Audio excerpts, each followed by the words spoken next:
다 함께 자리에서 일어나 살아계신 하나님께 예배를 드리겠습니다. 몸이 불편하신 분은 자리에 앉아 계셔도 됩니다.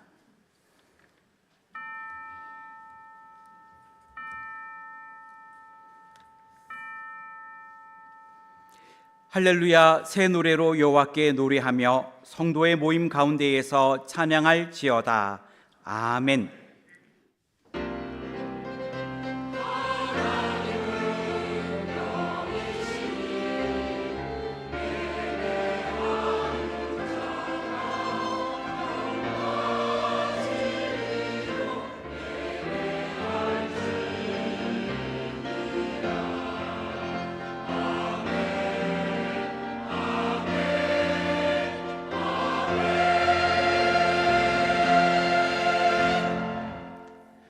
다 같이 찬송가 8장 1절을 부르시겠습니다.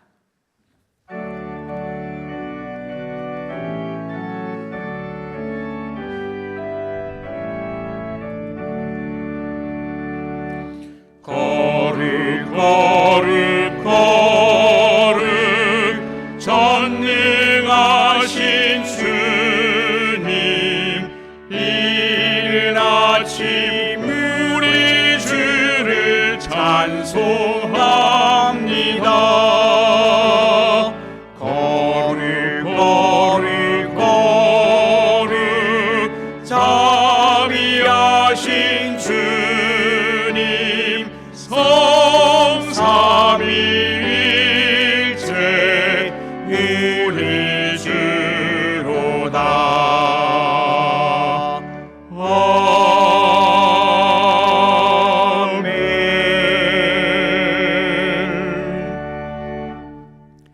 지난 한 주간을 돌이켜보며 간절한 마음으로 참회의 기도를 다 함께 드리겠습니다.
나는 의인을 부르러 온 것이 아니요 죄인을 부르러 왔느니라.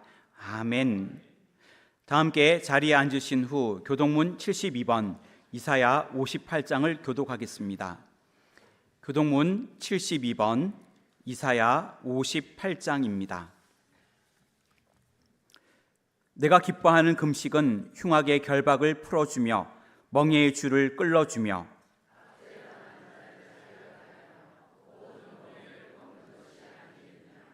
또 줄인 자에게 내 양식을 나누어 주며 유리하는 빈민을 집에 들이며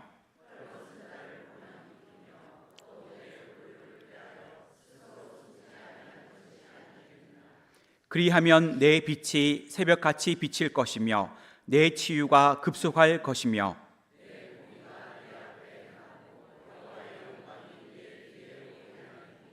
내가 부를 때에는 나 여호와가 응답하겠고 만일 내가 너희 중에서 멍에와 손가락질과 허망한 말을 제하여 버리고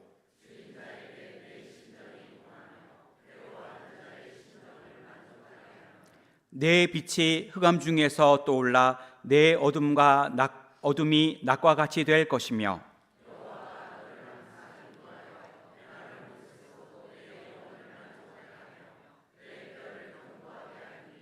너는 물된 동상 같겠고 물이 끊어지지 아니하는 샘 같을 것이라. 아멘. 다 같이 찬송가 309장을 찬송하시겠습니다.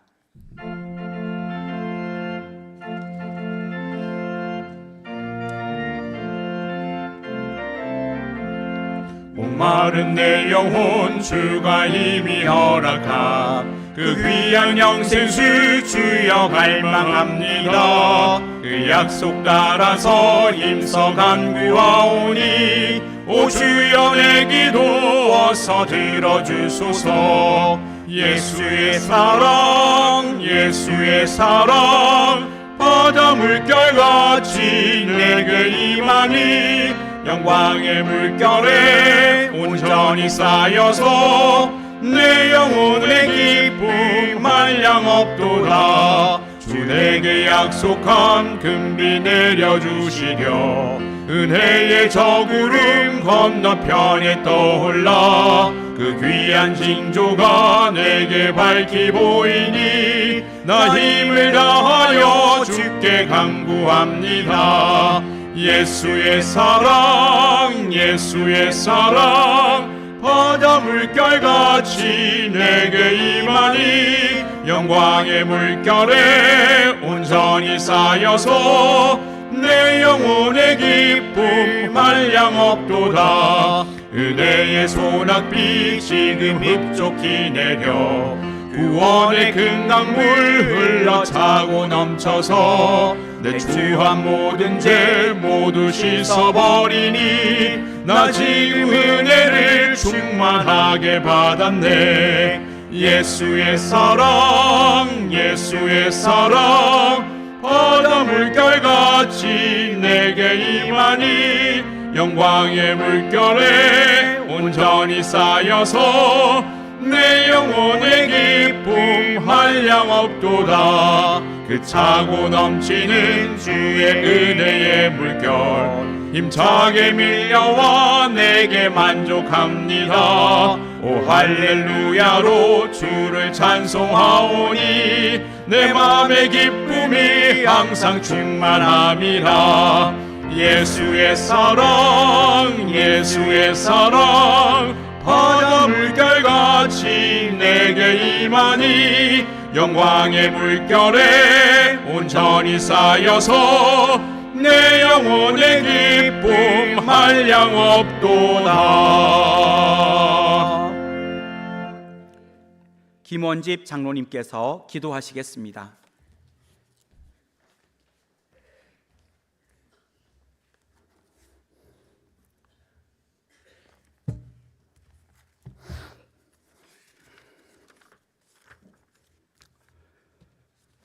아무리 추운 겨울도 다가오는 봄을 막을 수 없듯이 우리들 삶에 어떠한 장애물이 있다 할지라도 하나님께 드리는 예배를 멈출 수 없습니다. 오늘도 신령과 진정으로 예배에서 승리하는 성도님들 되게 하옵소서. 지난 한 주간도 하나님의 은혜로 살았지만 주님 뜻대로 살아내지 못하였음을 고백하오니 용서하여 주시옵소서. 이 세상을 창조하시고 심판을 경고하신 하나님, 믿음이 없고 패역한 이 시대의 징조들을 보며 주님 재림의 때가 머지 않았음을 느끼게 됩니다.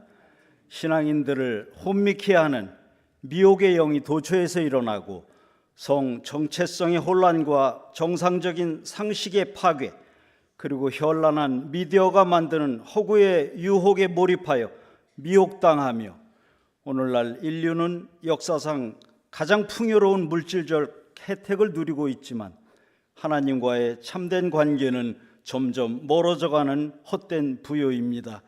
이러한 혼탁한 때에 진리의 영과 미혹의 영을 구별하는 영적 분별력이 있게 하시고 깨어 등불을 예비하는 지혜로운 성도님들 되게 하옵소서.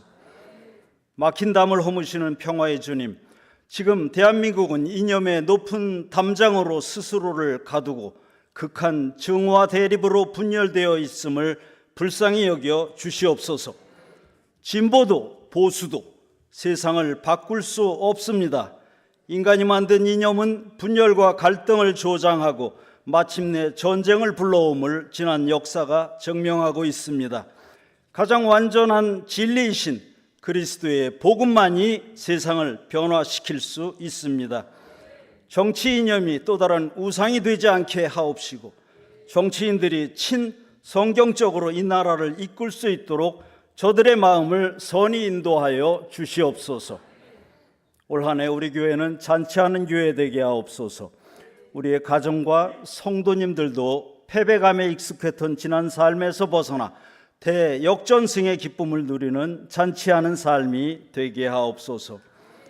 이 시간 인도 선교 중에 있는 교우들을 기억하여 주옵소서. 먼저 그곳에 가신 주님의 뒤만 따르게 하시며 오직 주님의 영광만 드러내게 하옵소서.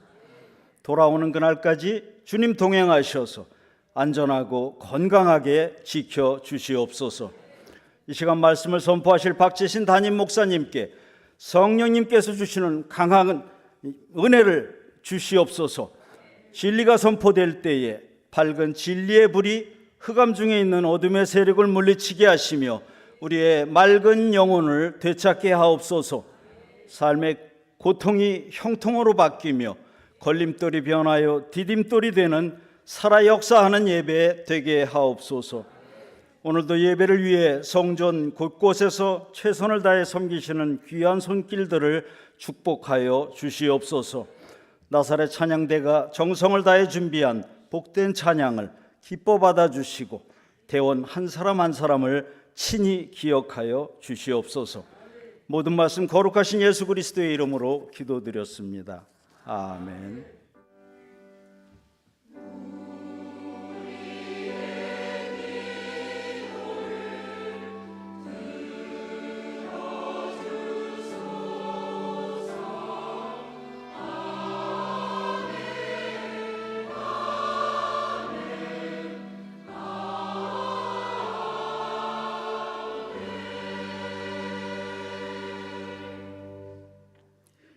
하나님의 말씀은 요한복음 6장 5절에서 11절까지의 말씀입니다.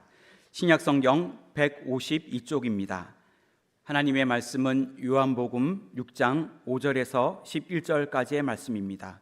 신약성경 152쪽입니다. 예수께서 눈을 들어 큰 무리가 자기에게로 오는 것을 보시고 빌립에게 이르시되 우리가 어디서 떡을 사서 이 사람들을 먹이겠느냐 하시니 이렇게 말씀하심은 친히 어떻게 하실지를 아시고 빌립을 시험하고자 하심이라. 빌립이 대답하되 각 사람으로 조금씩 받게 할지라도 200데나리온의 떡이 부족하리이다. 제자 중 하나 곧 시몬 베드로의 형제 안드레가 예수께 여짜오되 여기 한 아이가 있어 보리떡 5개와 물고기 2마리를 가지고 있나이다. 그러나 이것이 이 많은 사람에게 얼마나 되겠사옵나이까. 예수께서 이르시되 이 사람들로 앉게 하라 하시니 그곳에 잔디가 많은지라 사람들이 앉으니 수가 5,000명쯤 되더라. 예수께서 떡을 가져 축사하신 후에 앉아있는 자들에게 나눠 주시고 물고기도 그렇게 그들의 원대로 주시니라. 아멘.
아멘.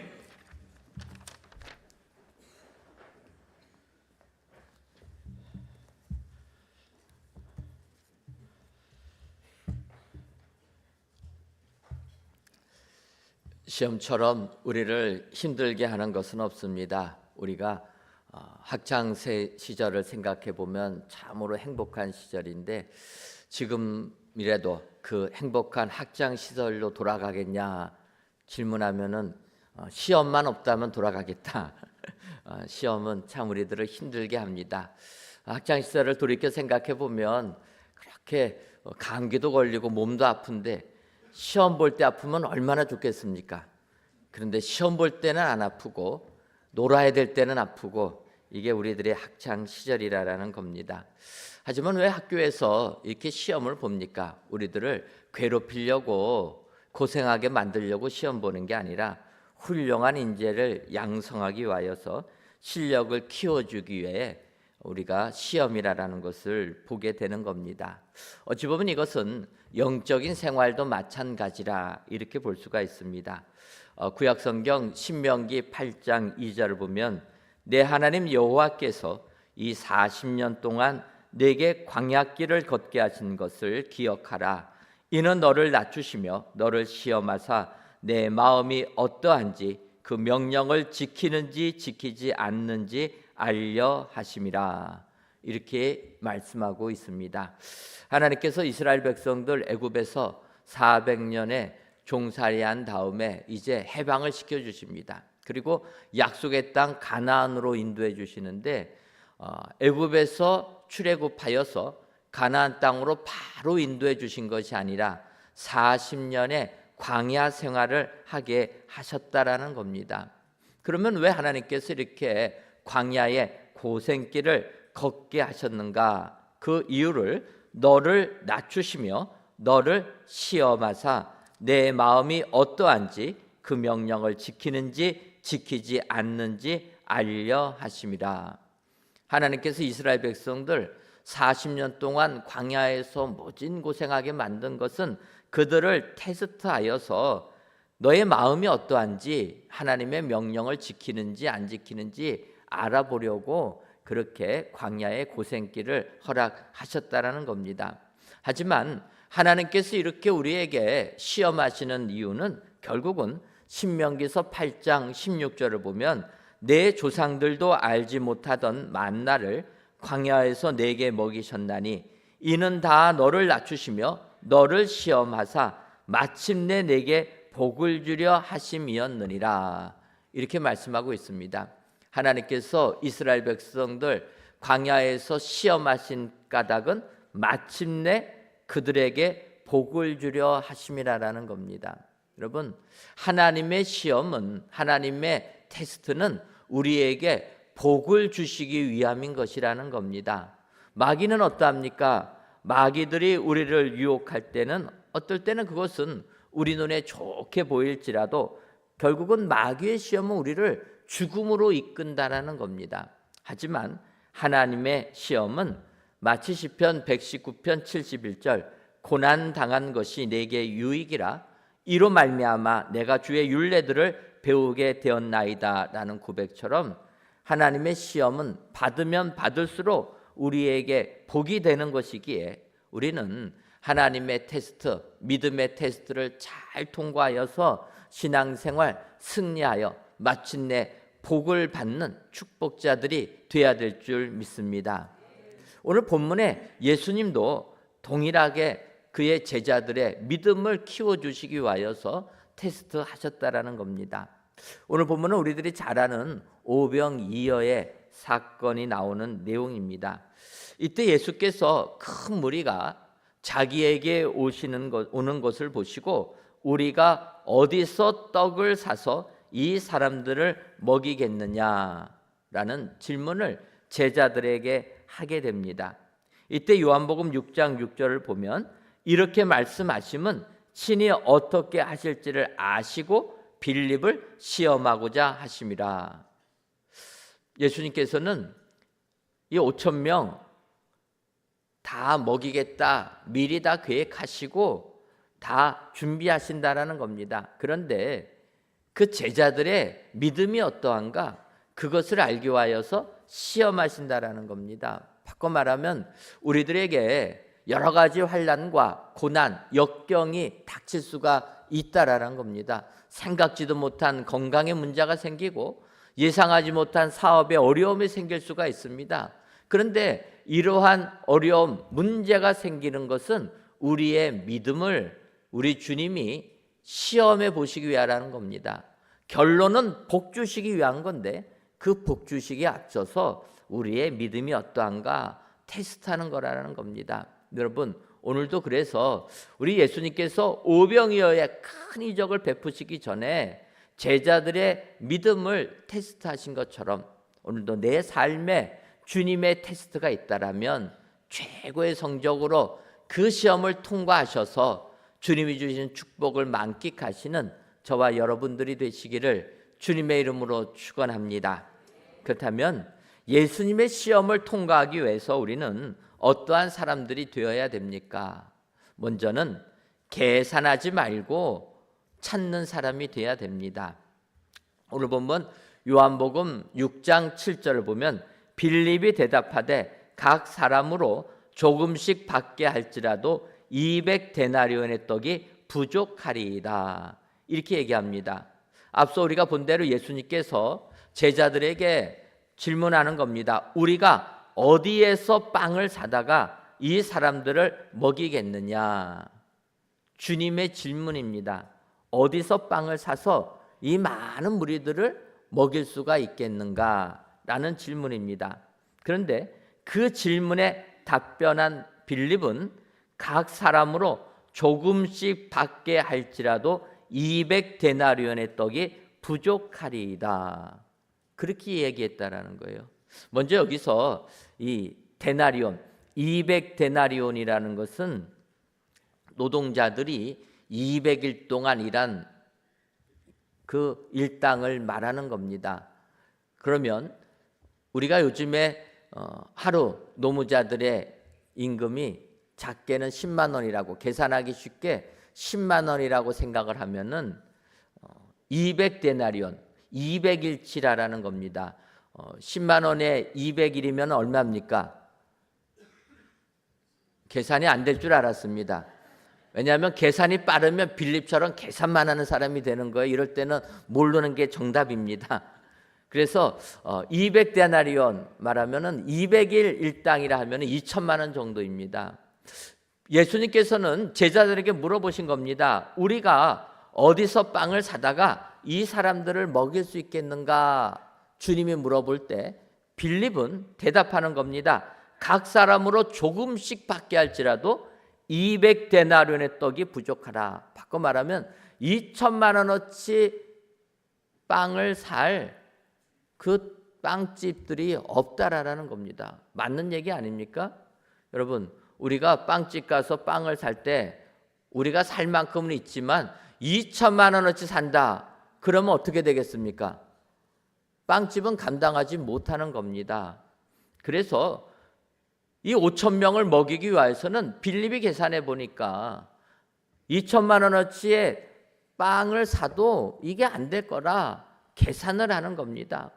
그의 그 계산을 보게 되면 주님의 질문은 분명히 이겁니다. 우리가 어디에서 빵을 사다가, 바꿔 말하면 그건 무엇입니까? 빵집을 찾아보라라는 것 아닙니까? 그런데 빌립은 이 5천 명이라는 숫자를 보는 순간에 주님의 말씀에 빵집을 찾으려고 생각하지 아니하고 계산부터 하는 겁니다. 5천 명을 먹이려면 200데나리온어치의 빵을 사야 되는데 이렇게 큰 액수의 빵을 팔 빵집이 어디 있겠는가? 찾을 생각도 하지 아니하고 계산부터 먼저 한 다음에 안 된다라고 이야기했다라는 겁니다. 이 빌립의 이 계산에는 이런 내용도 있는 겁니다. 200데나리온의 떡 가지고도 부족한데 이렇게 많은 빵을 파는 빵집도 찾기 어려울 뿐더러 우리에게는 200데나리온이라는 큰 돈도 없습니다. 바꿔 말하면 주님은 우리가 어디에서 빵을 사다가 이 사람들을 먹일 것인가 질문할 때 돈도 없고 그렇게 빵을 파는 빵집도 없습니다. 계산하고 말았다라는 겁니다. 여러분, 이게 우리 주님이 빌립을 시험한 내용이라는 거예요. 우리들의 믿음도 이와 비슷하지 않습니까? 주님이 무엇을 말씀하시면 머릿속에서 계산만 하고 끝난다라는 거예요. 빵집을 찾을 생각은 하지도 않고 200데나리온의 떡으로도 부족하다, 계산만 한다라는 겁니다. 우리가 예수님의 시험에 당당하게 합격하려면 주님의 말씀 계산하지 말고 순종하고 찾아야 될 줄 믿습니다.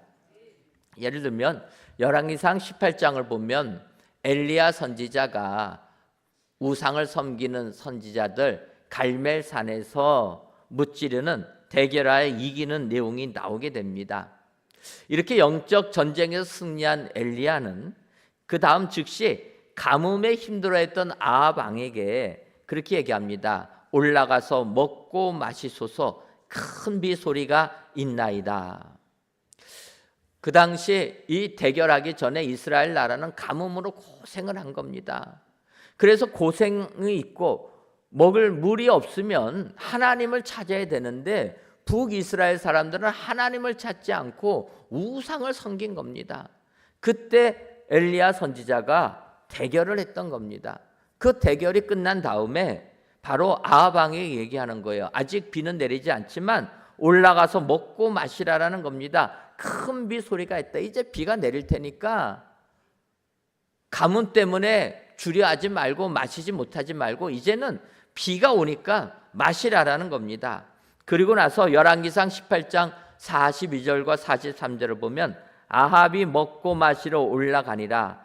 엘리야가 갈멜산 꼭대기로 올라가서 땅에 꿇어 엎드려 그의 얼굴을 무릎 사이에 놓고 그의 사환에게 이르되 올라가 바다 쪽을 바라보라. 그가 올라가 바라보고 말하되 아무것도 없나이다. 이르되 7번까지 다시 가라. 아합 왕에게 이제 올라가서 먹고 마시라 이야기한 다음에 엘리야는 갈멜산에 올라가서 기도했다라는 겁니다. 비가 내리게 해달라. 하나님께 기도하는 겁니다. 하나님께 기도하면서 그의 사환에게 얘기합니다. 바다 쪽에 가서 구름이 있는지 보라라는 거예요. 근데 사환이 갔다 와 보니까 구름이 없다라는 겁니다. 이때 엘리야가 얘기합니다. 7번까지 계속 가보라라는 거예요. 허탕을 치더라도 가봐라. 7번째 가보게 되니까 어떻게 됩니까? 바다에서 사람의 손만한 작은 구름이 일어납니다. 7번째 엘리야가 기도하니까 7번째 가보니까 바다에서 손만한 작은 구름이 있는 것을 보게 되었다라는 겁니다. 이렇게 이야기하니까 엘리야는 사환에게 명합니다. 올라가 아합에게 말하기를 비에 막히지 아니하도록 마차를 갖추고 내려가소서. 사환에게 말하는 거예요. 지금 아합 왕에게 비에 막히지 아니하도록 마차를 갖추고 내려가라. 이 이야기는 무엇입니까? 지금 사환이 바다에서 본 거는 손만한 작은 구름을 봤는데 그것이 있다라는 이야기를 듣는 순간 엘리야 선지자는 사환에게 명하여서 아합 왕에게 비가 당신을 젖게 하고 그 길을 막게 하지 않기 위하여서 마차 타고 빨리 내려가라라고 말하라는 겁니다. 여러분, 이게 엘리야의 믿음이라는 겁니다. 이렇게 전하니까 45절 상반절을 보면 조금 후에 구름과 바람이 일어나서 하늘이 캄캄해지며 큰 비가 내리는지라. 여러분, 엘리야는 기도했습니다. 하나님이 약속해 주신 그대로 내가 비를 지면에 내리리라 약속해 주신 그 말씀 의지해서 갈멜산에서 기도했습니다. 7번까지 사환이 고고 가는데 7번째 비로소 손만한 작은 구름이 있다고 얘기합니다. 엘리야는 손만한 작은 구름이 있다라는 이야기를 듣고 아합 왕에게 말하는 겁니다. 비에 젖지 않도록 빨리 내려가라라는 거예요. 우리는 손만한 작은 구름이 있으면 이 작은 구름이 과연 큰 비를 이룰 수 있을까? 계산부터 한다라는 거예요. 계산하게 되면 답이 나옵니까? 안 나오는 겁니다. 엘리야는 계산하지 않습니다. 하나님께서 비를 지면에 내리게 주겠다 약속하셨으니까 그 약속 붙잡고 믿음을 가지고 당당하게 아합에게 비에 젖지 않도록 빨리 마차 타고 내려가라고 명하는 겁니다. 엘리야가 이렇게 얘기하니까 그 후 바로 큰 비가 내렸다라는 겁니다. 여러분, 하나님께서는 우리의 신앙을 확인해 보시기를 원한다라는 겁니다. 빌립처럼 너희가 어디에서 빵을 사서 이들을 먹이겠느냐 이야기할 때 200데나리온으로도 부족하다, 계산만 하지 말라라는 겁니다. 너희 눈앞에 보이는 것 계산해 보면은 답이 안 나오는데 그거 가지고 절망하지 말라라는 겁니다.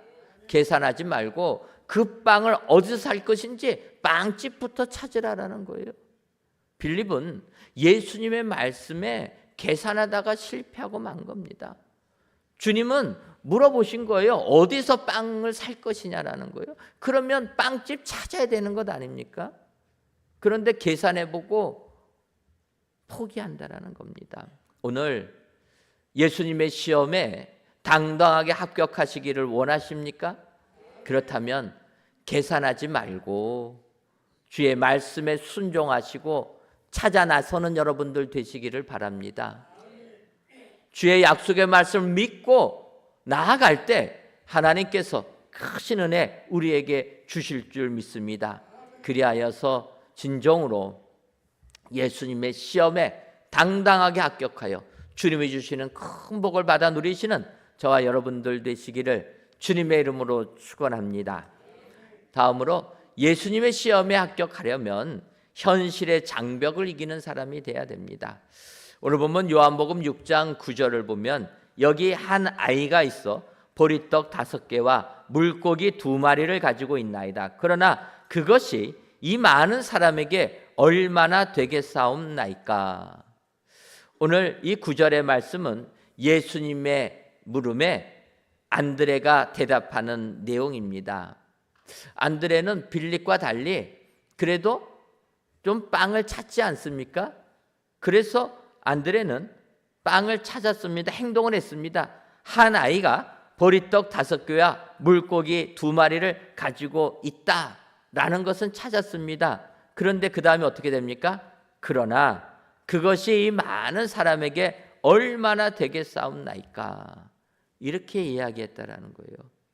예수님은 우리가 어디서 떡을 사서 이 사람을 먹이겠느냐 물어봤을 때 안드레는 찾아보니까 물고기 2마리, 보리떡 5개밖에 없는데 이거 가지고 어떻게 우리가 5,000명을 먹을 수 있겠습니까? 주님한테 이야기했다라는 겁니다.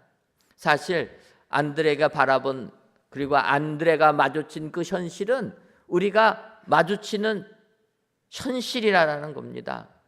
물고기 2마리와 보리떡 5개, 한 사람이 먹기도 부족한 양이라는 거예요. 지금 안드레가 찾은 것은 그 부족한 양밖에 안 됩니다. 그 양을 가지고 5,000명을 어떻게 먹일 수가 있겠습니까? 우리는 믿음을 가지고 믿음 생활을 한다고 하면서도 현실이라는 고난의 장벽에 가로막히면 우리는 주저앉기가 쉽다라는 겁니다. 예수님이 곁에 계시면 모든 것이 가능한 것 아닙니까? 예수님이 우리와 함께만 하신다면 죽은 자가 살아나는 역사가 임하게 될 줄 믿습니다.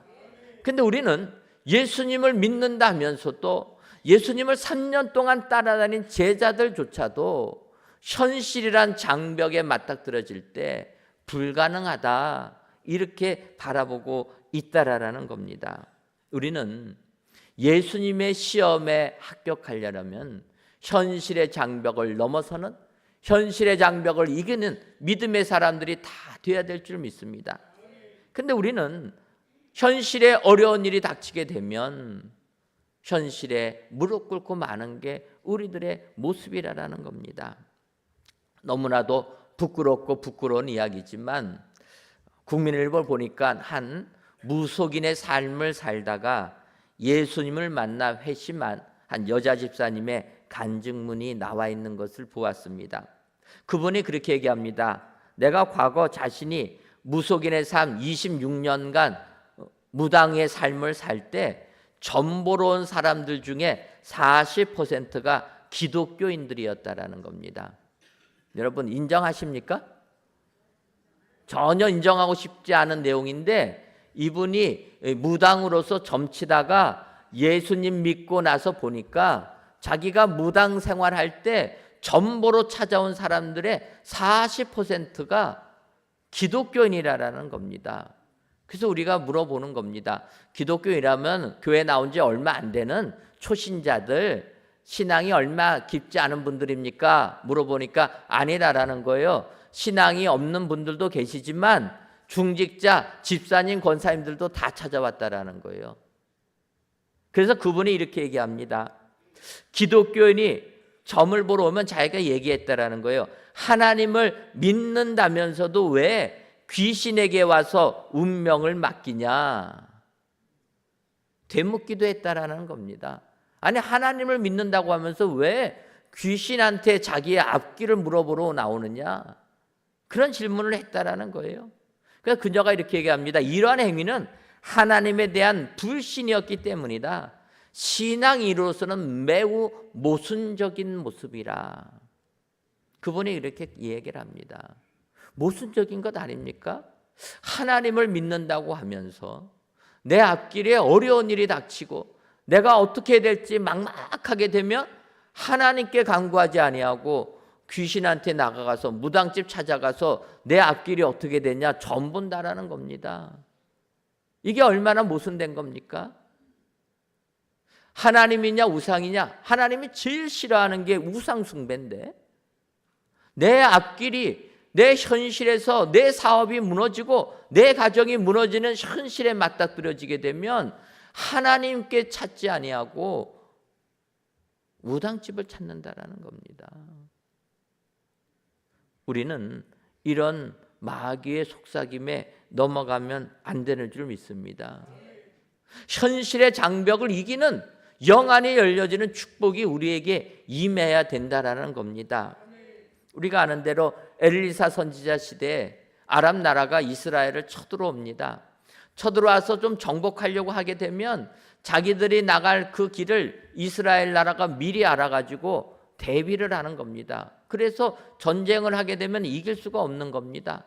신하에게 물어봅니다. 왜 우리나라에 밀정이 있어서 이 내용을 다 이스라엘 나라에 알려주느냐?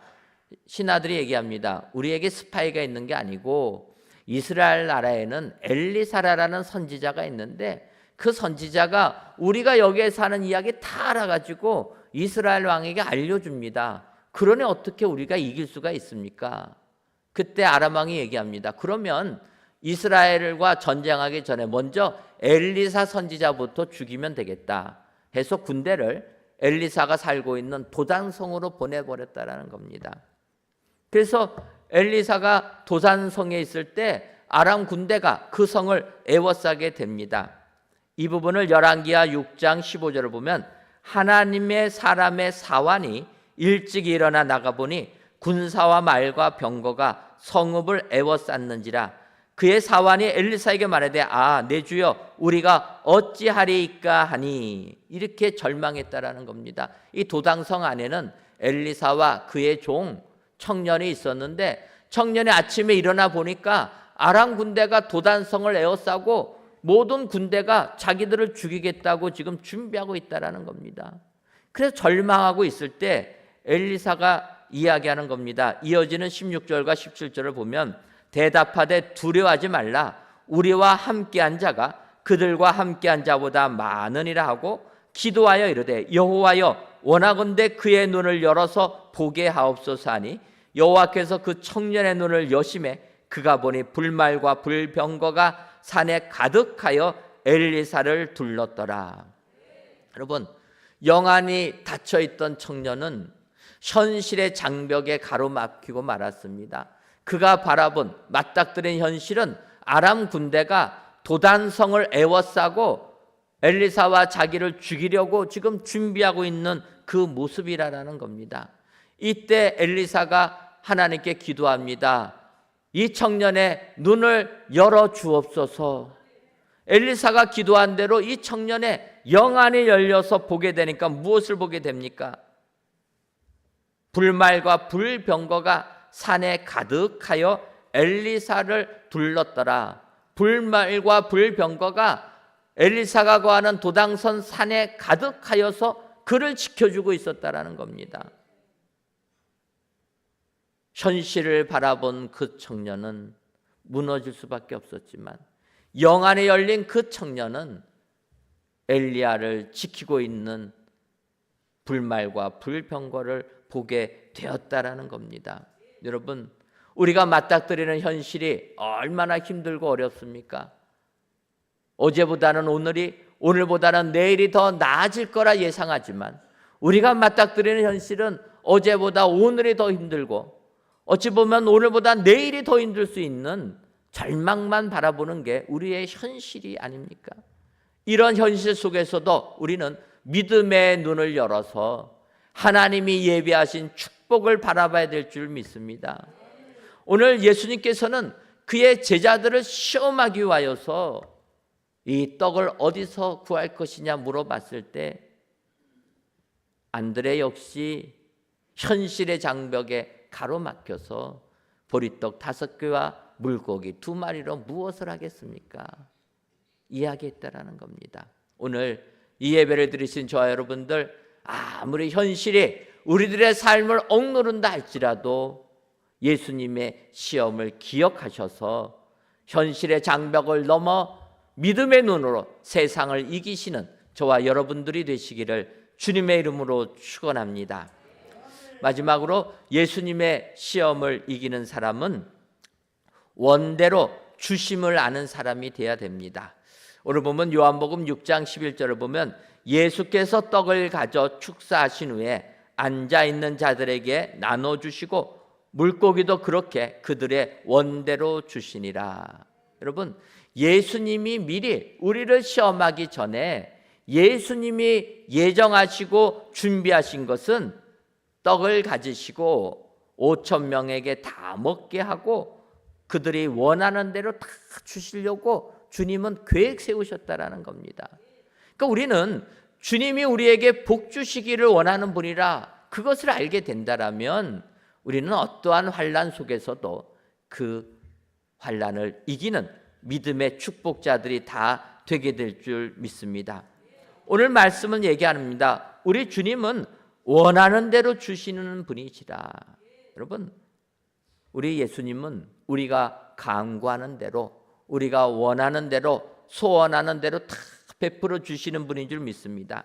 그래서 사도 바울은 디모데후서 6장 17절과 18절에서 내가 이 세대에서 부한 자들을 명하여 마음을 높이지 말고 정함이 없는 재물에 소망을 두지 말고 오직 우리에게 모든 것을 후히 주사 누리게 하시는 하나님께 두며 선을 행하고 선한 사업을 많이 하고 나누어 주기를 좋아하며 너그러운 자가 되게 하라. 이렇게 권면합니다. 사도 바울이 믿음의 아들 디모데에게 권면해 주는 이야기가 오직 우리에게 모든 것을 후히 주사 누리게 하시는 하나님께 소망을 두라라는 겁니다. 우리 하나님은 어떤 분입니까? 모든 것을 후히 주시는 분이라. 원하는 대로 다 주시는 분이라. 주시는 것으로 끝나지 아니하고 누리게까지 하시는 분이시라 오늘 성경이 말씀하고 있다라는 겁니다. 여러분, 우리 하나님은 우리가 원하는 대로 다 주시고 거기에서 그치지 아니하시고 누리게 하시는 축복까지 주시는 하나님이신 줄 믿습니다. 이것을 믿는 자들이 예수님의 시험을 최고의 성적으로 통과되게 되는 축복자들이 되게 되는 줄 믿습니다. 그런데 이제 여기서 한 가지 생각해 봐야 될 것은 하나님께서 우리들이 원하는 대로 다 주시게 되면 이것처럼 큰 축복은 없는데 문제는 이렇게 하게 되면 우리 인간은 하나님께 감사하기보다는 교만하여서 하나님을 떠나는 것이 인간의 모습이라는 겁니다. 부족할 때는 그렇게 달라고 해놓고 하나님이 원대로 주시고 나면 교만해져서 하나님을 떠나는 게 우리의 모습이라는 거예요. 우리가 잘 아는 솔로몬이 그렇지 않습니까? 솔로몬이 1,000번째의 제단을 쌓고 하나님이 기뻐하십니다. 그러면서 얘기하는 거예요. 내가 너에게 무엇을 주고 너는 구하라. 하나님이 솔로몬에게 말씀한 겁니다. 그러니까 솔로몬은 하나님이 구하라 명하시니까 그러면 하나님, 제가 어린 나이에 이스라엘 나라의 왕이 되었는데 이 백성들을 잘 다스릴 수 있는 지혜를 주옵소서. 이렇게 솔로몬이 하나님께 구합니다. 그러니까 하나님께서는 솔로몬의 구하는 것에 너무나 마음이 흡족하셔서, 야, 다른 사람들 같으면은 돈 달라, 권력 달라, 뭐 이런 거 얘기하는데 너는 그런 거 원하지 않고 내 백성을 잘 다스릴 수 있는 지혜를 달라, 지혜를 구하였으니 내가 너에게 지혜뿐만 아니라 너가 구하지 아니한 부귀영화, 장수의 복을 너에게 주겠다. 하나님이 말씀해 주셨습니다. 그리고 그 말씀대로 솔로몬은 지혜의 대명사가 되었고, 그가 나라를 통치하게 되니까 모든 전쟁이 그치고 태평시대를 맞이합니다. 모든 부가 나라의 축척이 되게 됩니다. 그렇게 나라가 평안하고 안원하게 이 땅을 살다 보니까 솔로몬이 어떻게 됩니까? 우리가 아는 대로 하나님을 떠나버렸다라는 거예요.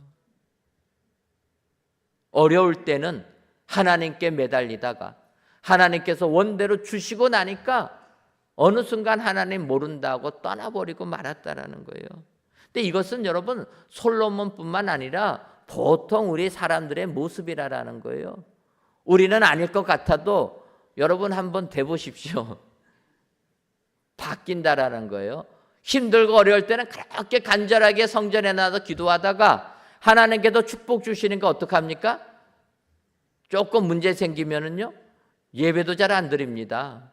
바뀌는 거예요. 우리의 마음이 그렇다라는 겁니다. 그래서 예수님께서는 요한복음 15장 7절에 이렇게 말씀하십니다. 너희가 내 안에 거하고 내 말이 너희 안에 거하면 무엇이든지 원하는 대로 구하라. 그리하면 이루리라. 여러분, 예수님께서 하시는 말씀입니다. 무엇이든지 원하는 대로 구하라.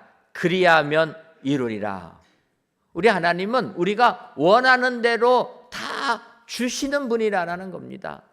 그래서 요한복음 15장에서도 무엇이든지 원하는 대로 구하라라는 거예요. 그러면 이루어 주신다라는 겁니다.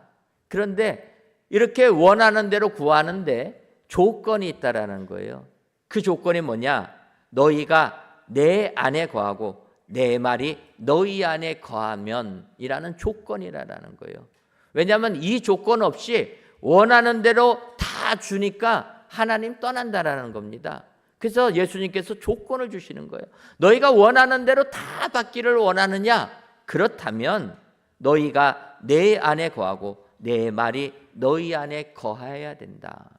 우리가 주님과 동행해야 된다라는 겁니다.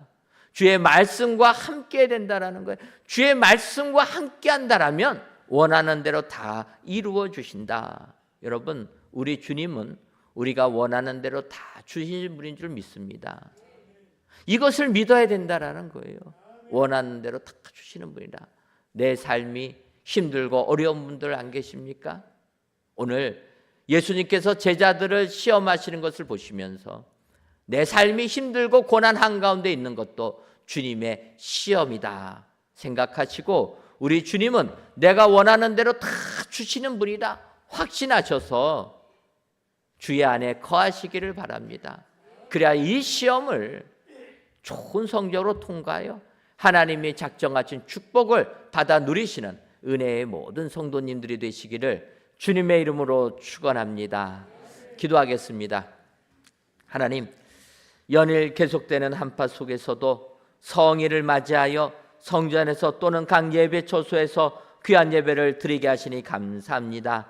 이 예배를 기뻐 받아 주옵시고 모든 예배자들마다 승리의 계가를 부르는 저희들 되게 하여 주옵소서. 이 시간 시험하고자 하심이라는 제목으로 말씀을 주시니 감사합니다. 바라기는 예수님께서 하시는 테스트를 최고의 성적으로 통과하기 위해 먼저 계산하지 말고 찾는 사람이 되고 현실의 장벽을 이기는 사람이 되며 원하는 대로 주심을 아는 사람이 다 되어서 예수님의 시험을 최고의 성적으로 통과하여 신앙생활 승리하는 우리 모두가 되게 하여 주옵소서. 예수님의 이름으로 기도하옵나이다. 아멘.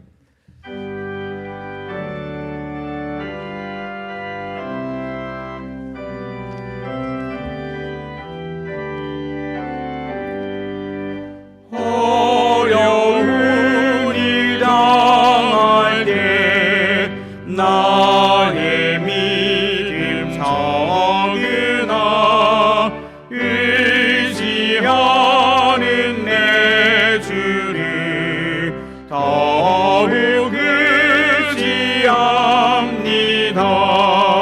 세월 지나갈수록 의지할 것뿐일세. 무슨 일을 당해도 예수 의지합니다. 성령께서 내 마음 밝히 비춰주시니 인도하심 따라서 주만 의지합니다. 세월 지나갈수록 의지할 것뿐일세. 무슨 일을 당해도 예수 의지합니다. 밝을 때의 노래와 어두울 때의 기도로 위태할 때 도움을 주께 간구합니다. 세월 지나갈수록 의지할 것뿐일세. 무슨 일을 당해도 예수 의지합니다. 생명 있을 동안에 예수 의지합니다. 천국 올라가도록 의지할 것뿐일세. 세월 지나갈수록 의지할 것뿐일세. 무슨 일을 당해도 예수 의지합니다.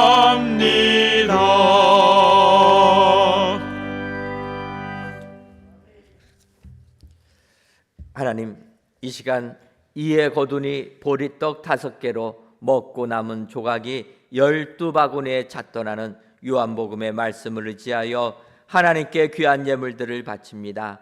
드려지는 이 모든 예물들을 흠양하여 주옵시며 드리는 손길마다 주님과 동행하는 저희들이 되게 하여 주옵소서. 먼저는 보리떡 5개로 5,000명이 다 배불리 먹었다 말씀하시오니 우리들의 삶에로 비록 보리떡 5개밖에 없어도 5,000명이 다 배부르게 먹을 수 있는 풍성함의 축복이 임하게 하여 주옵소서. 더 나아가 남은 조각이 12바구니에 찼다는 말씀처럼 풍성함에 그치지 말고 흘러 넘치는 은혜까지 더하여 주옵소서. 그리하여 우리들의 삶 속에 차고 넘치는 은혜를 주어서 우리들이 받은 은혜를 우리의 주변 사람들에게까지 흘러가게 되는 축복을 허락하여 주옵소서. 하나님, 온 세상을 기억하여 주셔서 모든 다툼이 그치고 평화만이 임하는 세상 되게 하여 주옵소서. 또한 이 나라를 기억하여 주셔서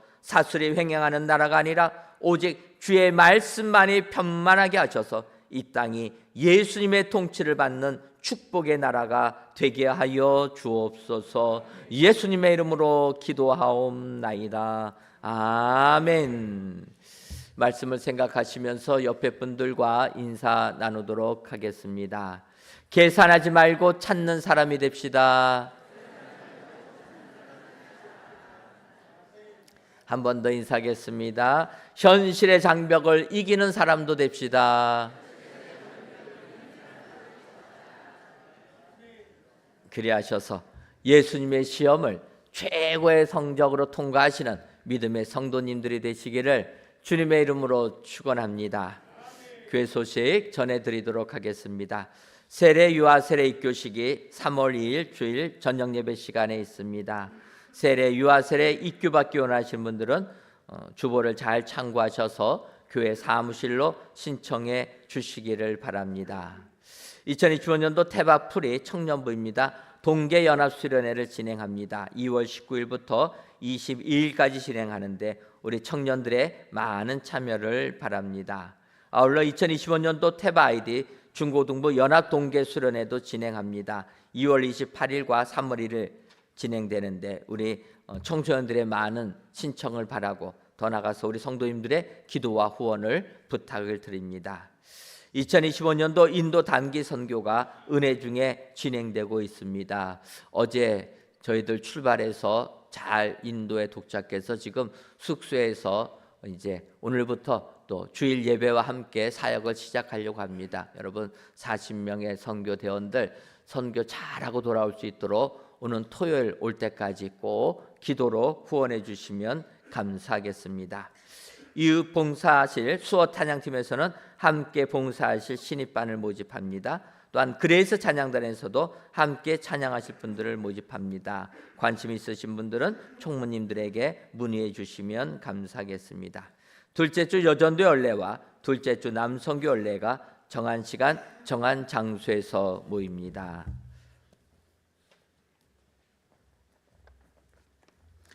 다 함께 자리에서 일어나 찬송가 44장 3절을 찬송하시겠습니다.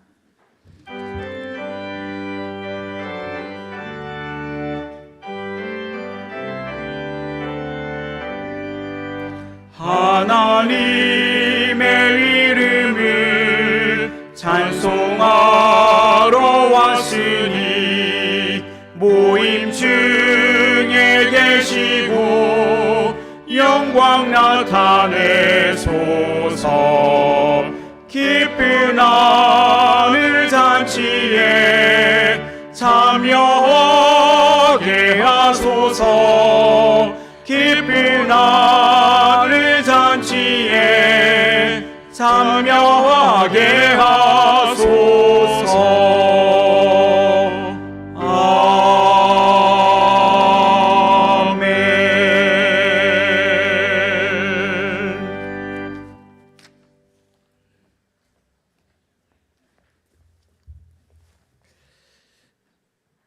이제는 우리 주 예수 그리스도의 크신 은혜와 하나님 아버지의 한량없는 사랑하심과 성령님의 교통하심이 예수님의 시험을 최고의 성적으로 통과하기로 다짐하는 사랑하는 은혜광성교회 모든 성도님들 위에와 속한 가정 위에 이제로부터 영원토록 함께 있을지어다. 아멘.